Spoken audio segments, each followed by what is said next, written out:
Well, Merry Christmas to you and an upcoming Happy New Year, I hope. I'm feeling really super blessed this holiday season. It's been a crazy year. I've had some health issues, and I'm on the rebound. And I really want to share something special on this day, because this day is the birthday of my favorite baseball player, Al Kaline. He was born today, December 19th, 1934. He'd be 91 years old. And I want to share my Kaline run with you. I want to share my Kaline collection with you, which is separate from my Kaline run. And I want to show off my meet and greet with Al Kaline at one time. And I also want to share something during this holiday season, because friendship, is a big thing, especially when you're right around this time of year. You realize friends and family are very important to you. And my friend Bob, the card enabler, lent me this baseball, hand-painted Al Kaline, autographed by Mr. Tiger. And Al has kept me company sitting here on my studio desk for a lot of the videos you've seen over the last year. Al has kept me company. He's going to return to South Bend, Indiana, where he takes his place on a shelf with, I think, Mickey Lolich and Denny McLain, and I think Alan Trammell. I'm not sure. He's got some other hand-painted balls that are absolutely beautiful. And this one's going to go back home, and I appreciate it so much, Bob. Well, what I want to do first is show you who Al Kaline is. Born December 19th, 1934. And he actually joined the Tigers in 1953. June 25th, actually, is when his debut was, and retired in October 2nd, 1974. That was the year he got his 3,000th hit. His stats are 297 average, 3,007 hits, 399 home runs, 1,583 RBIs, 18-time All-Star, 10-time Gold Glove winner. And that guy had a cannon for an arm. You go on YouTube, check out some video, and you'll see what I mean. He was an AL batting champ in 1955. He was the youngest ever to be the AL batting champ, even to this day. World Series champ in 68, and was in the Hall of Fame, like I said before, in 1980. So let's take a look at my collection. Let's go out to the Tiger Room and take a look at the display I have out there. Then we'll go to a video I have of Al at a meet and greet that I went to with my friend Dave, who's also one of my best friends. He took me to a meet and greet and dinner with Al Kaline, and luck would have it, I sat right in the middle of the room, and when Al came out to talk with everybody, he wanted to sit in the middle of the room too, so everybody could hear him, and that's why I've got such a great seat. And by the way, the guy that's interviewing him and interviewing the crowd at some point is John Warden, who also played on the 68 team. He was there that year, and I think he moved on to the Kansas City Royals after that. But he was also a 68 member. So he'll be joining us right after this trip through my Tiger Den. So this is Kaline's Corner. They had that in Tiger Stadium. Here it is. You can see it back in the day. In recognition of Al, they created this area here in right field at Comerica Park as well. Here's a picture. I duplicated the honor here in my Tiger Den in my basement. That orange jersey and the other blue one there actually belonged to Al Kaline and were gifted to me by a friend. You'll see him soon. This is a page from Boys Life magazine back in the day. It's also autographed there with that little sweet spot autograph I had. And there's Al taking away a hit from Mickey Mantle. You can see the number 7 in center field there. This is a this is a lithograph made by a very famous photograph. I'll show you a little photo of that real quick. Beautiful, beautiful thing I have sitting there. And this is my little Kaline's Corner. Just decided to put up a lot of posters that I had and pictures and autographs that are special to me. And here's a picture of Al in the on-deck circle. There on the left, that's a Kaline picture of him at Tiger Stadium. And he's promoting Sunglow Pop. I got a chance to meet him for the first time. That's Al and Brooks Robinson, autographed there at Comerica Park. That's Tiger Stadium.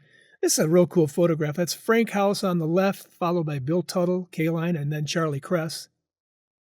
There's a pictorial from the Detroit News. It's kind of cool. Autographed. Again, that's that photo from the Sunglow Pop promotion that he was doing at the time. And that's me.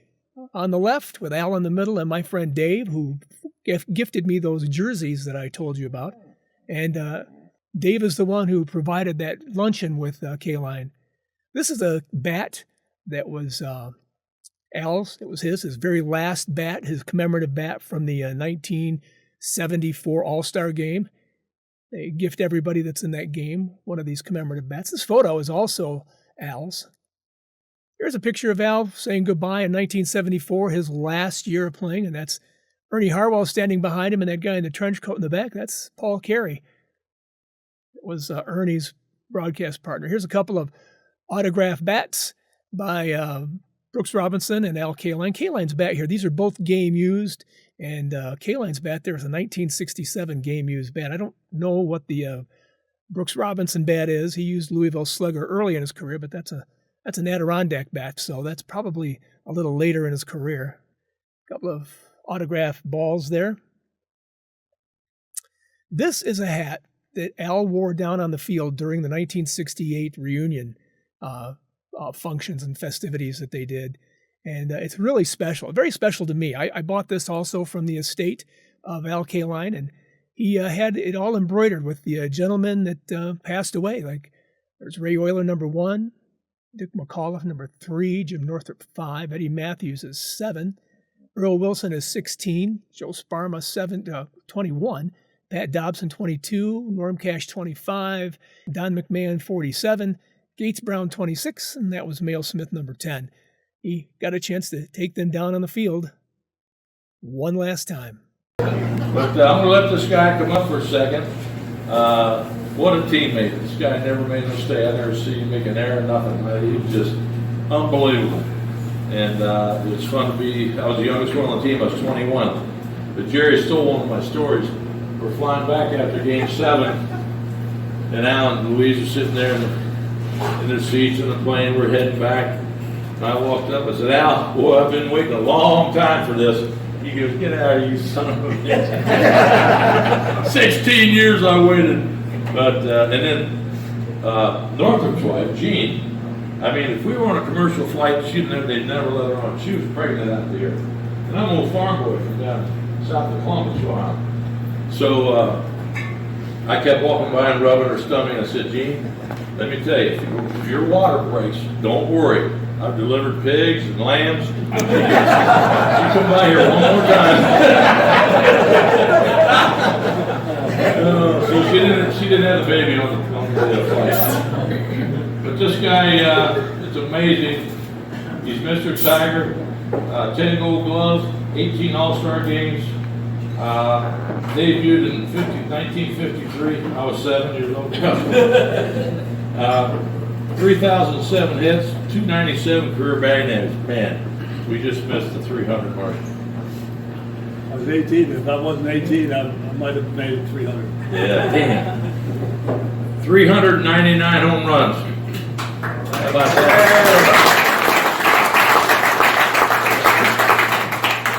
1,583 RBIs.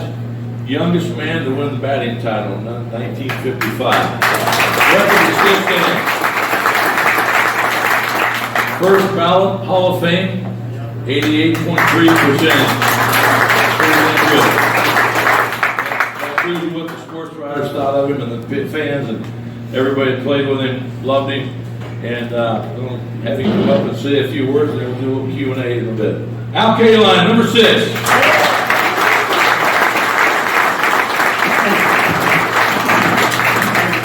Thank you very much. It's great to be here. It's great to be any place, really. At my age, and, On the right side of the grass. it's great to be here with, I'm sure you're all pretty much baseball fans, hopefully you're Tiger fans. And when I was surprised that so many people from Lima, Ohio are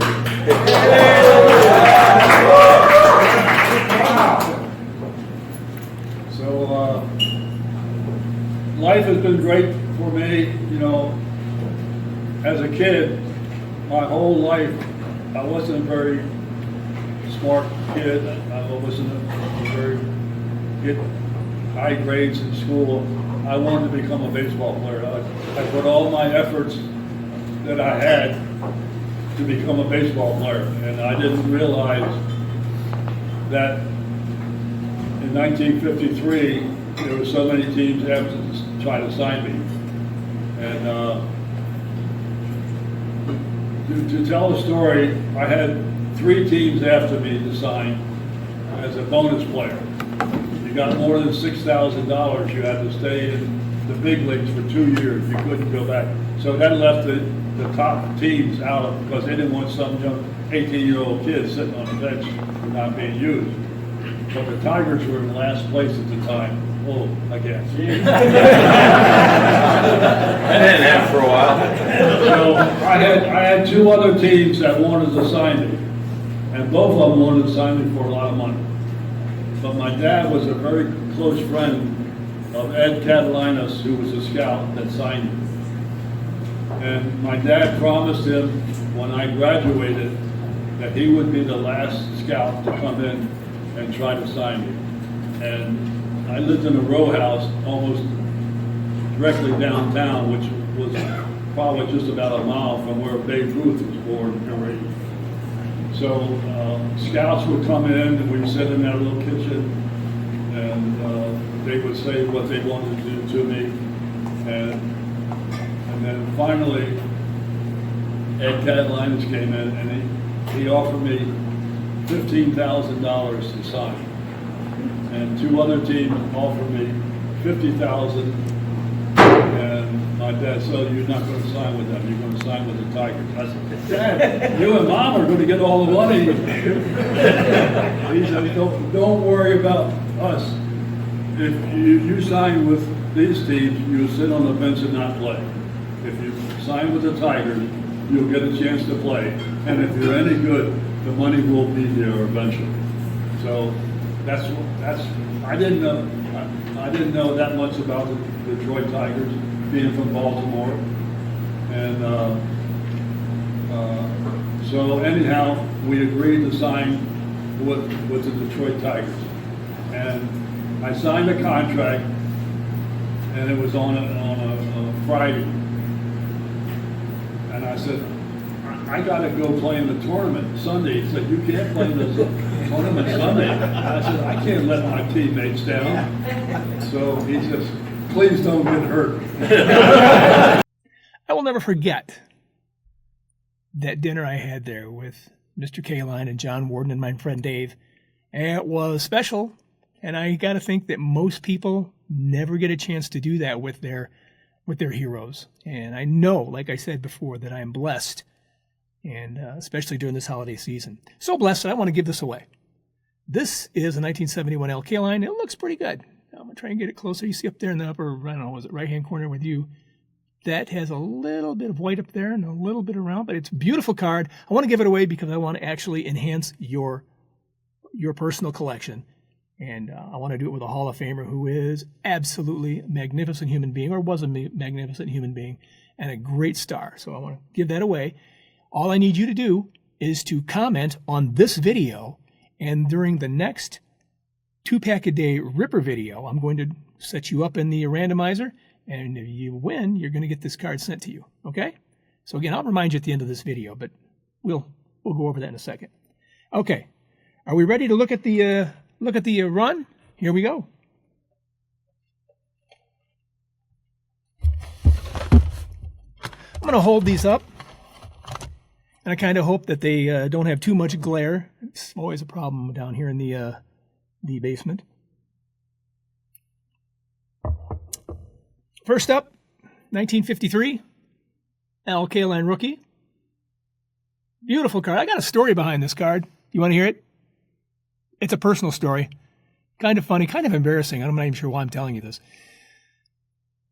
Back in the day, I want to say it was 1978, right after I got out of high school. I mean, just a week or 2 after I got out of high school, I started a job at a grocery store not too far from my house. And I was collecting cards at the time, but, this was my first job, my first big job out of high school.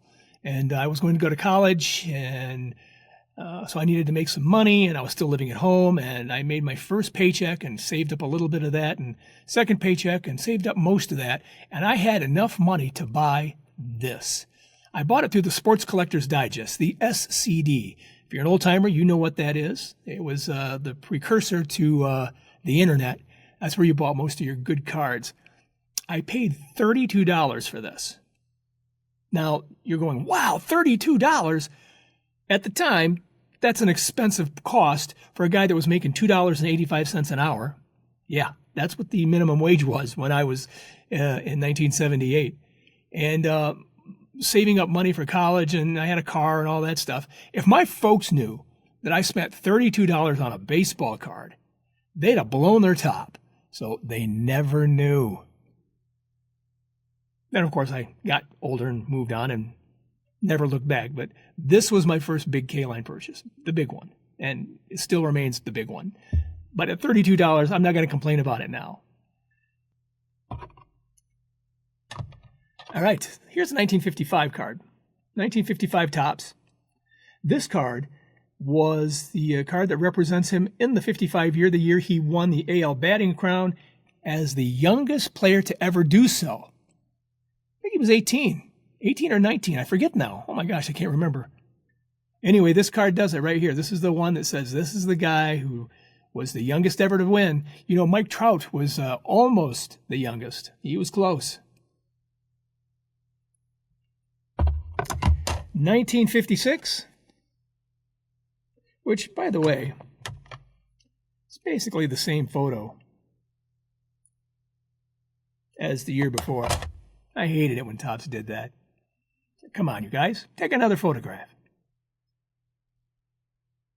Love the card, though. When you have your runs, and I'm sure you have several, do you have one card that's your favorite out of the run? Me too. I'm going to show you that too. It's coming up, but it's not the one you would think. And there's probably, yeah, there is a good reason behind it. And we'll go over that too. Let me just have a sip here. Here's a 1957 Kaline. It's a nice card. You know, it kind of reminds me of the 1973 card too. It's got the same pose. It's just a little older. Here's a 58 card. Everybody loves this. It's so bold. That red background, that yellow tiger, that very young-looking Al Kaline. It's a beautiful card. For a long time, this was my favorite. 1959. Got that red background again. It's got that follow-through, the yellow tiger. They can't go wrong with this color combination in Al Kaline. Could not go wrong. All right, this is a high number all-star of Kaline from 1959. And if I have the special inserts and stuff like that, I'll show them to you as well. I don't have them all. I just have every regular card from his rookie right up to the very end.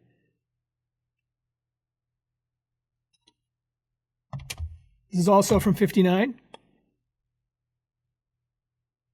Kaline becomes youngest batting champ, is what it says.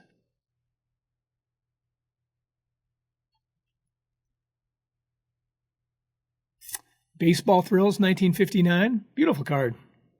Here's another card from 1959 that I love. I absolutely love. You'll see why. You know, the pink and the red? I'm not a big fan of pink. But I have become a fan of pink with some of the new cards that are coming out now, the ultra-modern cards that have pink trim and pink backgrounds. They look great, and it's given me a new appreciation for cards that are pink in the past. Like this one, and maybe like that Bob Gibson rookie as well. Here's the reason why I love this card, because I got a chance to meet both of these guys and get their autographs. Paw, Charlie Maxwell. It's Paw because he passed away this year. He lived over in Paw, Michigan. It was on the other side of Kalamazoo.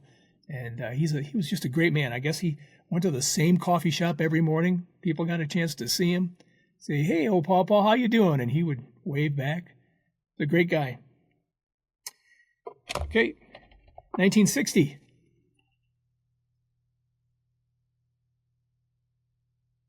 Look at that red background behind him over there on the side.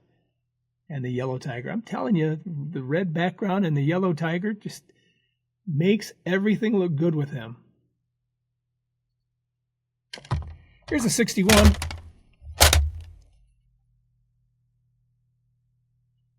Remember, that was the year him and Norm Cash and Mickey Mantle and Roger Maris, they were all slamming home runs left and right.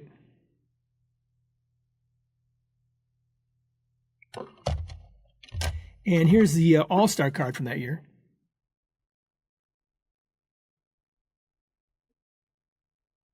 Of course, you know, the 1970 card looks a lot like this. 1970 Topps kind of borrowed this format for their All-Stars. And here's the 1962 card. Does that look familiar? Yeah, there you go, Topps. Lack creativity. Go get yourself another photograph. That's what I'm saying. But this is beautiful. I love the fact that you can see the number 6 there, because they didn't have that number on the front of their uniform for very long. That's kind of unique, and I like seeing that. Okay, 1963, beautiful card. These colors down here at the bottom of all the 63s just make that a remarkable set. When they're all sitting on their sides in a box, and you can see the sides, and you can see the reds and the yellows and the greens, it's yeah, you don't even see a card, you just see the colors, and to me, I just think that's amazing. They look amazing. That's a good year too. 64 Topps, picked up this card, even though I had it here graded, picked this card up this year for my set. I am coming so close to getting my 64 set completed. Also from 64 is the Topps Stand-Up. Love this card. My friend Dave, who we've talked about and you've seen already, he had this card and he sold it recently, and his card was absolutely beautiful, flawless. And I'm sure if that got graded, because it was sold as a raw card, that card probably would have taken out a 10, maybe a 9. I love this card. You know what I love is that color combination, that green and yellow. If you look back at some of the Gaudis, the early Gaudis, they use that color combination. I'm not sure if that's what Topps was doing in that, but it's just a great color combination. So here's a 65. This is everybody's favorite set. Everybody loves 65s. I think they do. And I think it's because that pennant, everybody's got the little pennant of their favorite team and the little logo there. And the cards are just designed, well, they've been stolen for like the last 10 years. They've got them in archives. They've got them in fan favorites. They use them in all sorts of different formats and, you know, in inserts and parallels. They use this design because it is one of the best. 1965. You know, if you've got a favorite year, I'd like to know what it is. I've had some people who are going to be very critical of my favorite year because that's, like I said, it's my favorite card. We're getting up to that, and it'd be interesting to see what you think about that. Here's a 66. I like this card basically because of the background. I don't know where the heck he's at. Obviously, he's away. Those are the away jerseys. It looks like it could be Chicago. I can't tell. My eyesight, with the blurriness there, I can't tell if that's a scoreboard or if that's a building. But if it's a scoreboard, it's Chicago, the White Sox.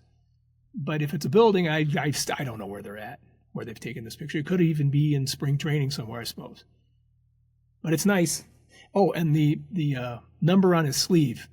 They didn't have numbers on their sleeves for a long time either. 67.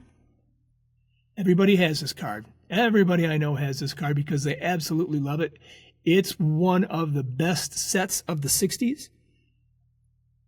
Almost a pure photograph. Not a lot of extraneous text on the front of the card.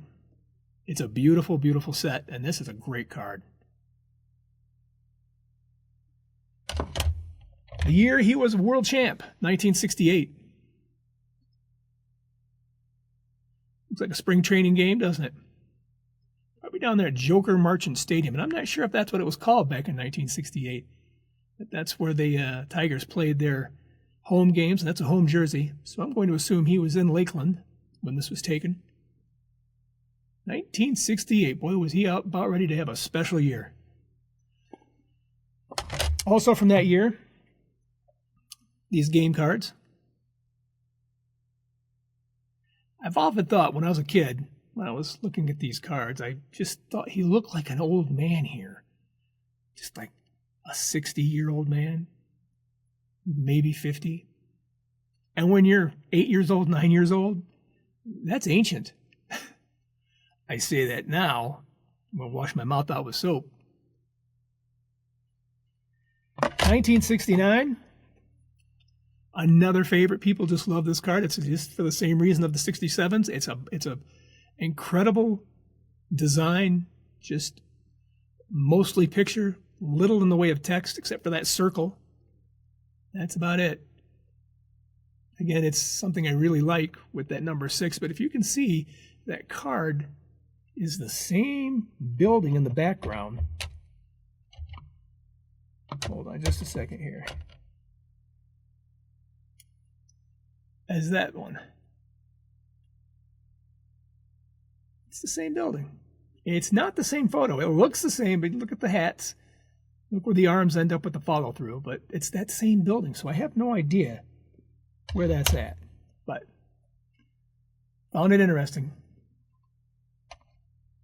Okay, that was a 69. Almost got messed up here. Okay, it's time for my favorite card. This one's it. The 1970 Kaline. Now, the reason being, this was the first year I was seriously collecting baseball cards. I'd buy a pack at the store, be excited, stuff them in my back pocket, get back on my bike, and ride around the neighborhood until it was time to go home. I could never get an Kaline. I wanted one in the worst way, but I could not get him because he was a high number, or is a high number. And he was not available at all in my neighborhood buying cards. So I had to buy this card when I was older through the SCD, the Sports Collector's Digest. And the card that I did buy is in my set. I have a set of these. And when I first saw it, I went crazy. I thought this was the best looking Kaline card ever. And it's one of those, I want it. I'll do anything to get it. And I did. I saved up some money. I can't tell you what I paid for it. I don't remember. But I do know this. It was way more expensive than any other 1970 card I'd purchased. And I had purchased at that time the Frank Robinson and the Johnny Bench, who were both more than this. They're worth way, even to this day, those two individually are worth more than a Kaline card that were also in the high number series. But I would have done anything to get that card. And it just looked beautiful to me. He's standing outside Yankee Stadium. Well, he's standing outside of the dugout outside of the Yankee Stadium there. And it's just, to me, that was just an amazing, amazing photo. And it's my favorite. It's because it's my favorite set. 1971. I should have taken this out of the... Hang on just a second. You deserve to see this without the goofy packaging on it. It is goofy. There we are. Oh, yeah. That's better. Yep. It's my second favorite. 70 and 71.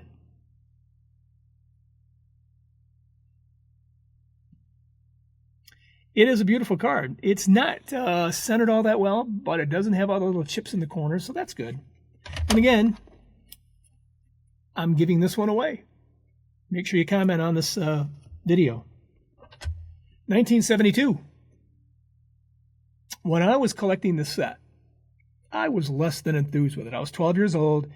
It looked like a bunch of hippies designed it. I wasn't big on it. As I grew older, it was one of those cards that, one of those sets that just endeared itself to me later and later and later. And now it's, even to this day, it's one of the best sets I've collected. I've got the full set. And that's a great card. Here's the 1973. Notice there's no Band-Aid on Kaline's head. You probably know the story that he actually posed for this photo with a little bandage right above the top of his head there as the bandage stuck out from behind the hat. And they noticed it after it was printed, and they went back and fixed it. So if you've got one with a Band-Aid on there, that's a rare card. I do not have that, but I do have this set. 1974, this is his last card. And if you're buying, I think it's a heritage card, Spencer Torkelson of the Tigers is in this kind of a pose in the card that has this look to it in the heritage. And it's just a neat card. Kind of an homage. Although Spencer didn't do it that way. Topps did it. They knew the way the card looked, and they did it, and Topps did it right. That glove he's using, he only used that glove for, I think, 2 years. It's a first baseman's glove. He was an outfielder. I saw that go up for bid back, when I purchased all the things that I purchased from his estate. That first baseman's glove was in there, and it went for, I think it was like $23,000, I think.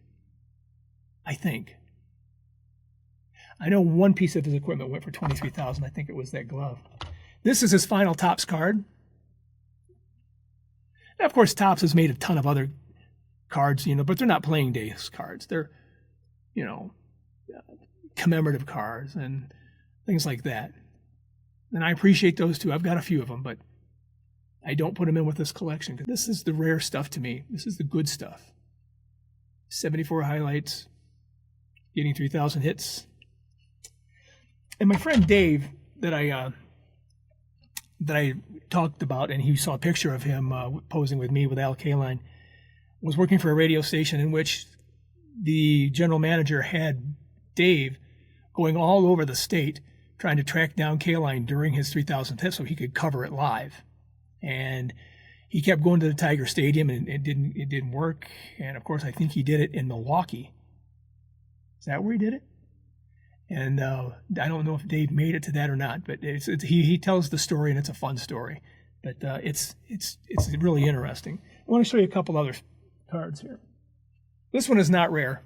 It's one of those box toppers, but doesn't that just look 1960-ish?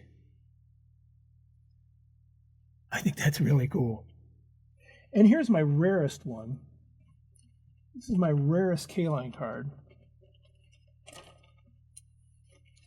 I'm going to try and get it all taken out of this thing. I should have had it all taken out of here for you when I started. But it's from Post Serials, 1960. And you cut it out of the back. And if you've seen these before, this is the only one where it's like a full body pose. The rest of them are like, bust shots and, medium shots, kind of portrait-like. These things were blank back. You can see the glue on the side. That's what held the box together. But this blue background with a full body image of him, thought about framing it. What do you think? Should I do that? I just don't want to expose it to a lot of light. It's a beautiful card. And that is it. Thank you for tuning in. Thank you for watching all of my Kaline stuff. I absolutely enjoy showing it. And if you like this video, please comment, because you're in for the running here of this Kaline card that I'm going to be giving away in my next 2-pack-a-day Ripper video. So please comment, will you? Tell me what you liked about the Kaline collection, what you didn't like, anything, because you're going to be put into that drawing with just a comment. And thank you. Again, I'm feeling blessed. I hope you have a fabulous Christmas. I hope you're home with the family and friends during the holiday. God bless you, and talk soon.